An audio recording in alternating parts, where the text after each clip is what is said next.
Road ఎక్కిన తర్వాత నువ్వు విచారణ చేయాలా, అనెతికల్ కదా బేసిక్గా. అది దూరంగా ఉంచాలి. ఉంచకపోవడం జగన్ది తప్పు. ఆ విషయంలో పవన్ కళ్యాణ్ చాలా హుందాగా స్పందించారు, బాధ్యతగా స్పందించారు. ఇతను కూడా ఇప్పటికైనా సాగదీసుకోవడం మానేసి ఇండివిజువల్గా కూర్చుని పరిష్కరించుకుంటే బెటర్. అది కానీ ఒక రకంగా ఈ రాజకీయ భవిష్యత్తుకి ఇలాంటి దెబ్బ మగాళ్ళకి సంబంధించి ఇట్లా జరిగేటట్టయితే మన ఆంధ్రప్రదేశ్లో ఉన్న అనేక మంది రాజకీయ నాయకులు సాంతర రాజకీయాలు వదిలేసి ఇంట్లో కూర్చోవాలండి. జనం పట్టించుకుంటారా లేదా అనేటటువంటి స్టార్టింగ్ స్టేజ్ లో ఏమవుతుంది. ఇప్పుడు టికెట్ ఇవ్వడం ఇవ్వకపోవచ్చును, పార్టీ ఏమి ఇవ్వలేదు కదా క్రిందటిసారి.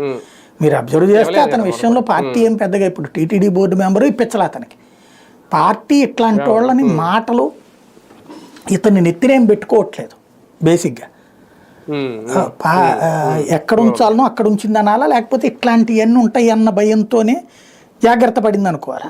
ఎందుకంటే ఇతన్ని తిరుపతి కిరణ్ రాయల్ది బలి సామాజిక వర్గమే.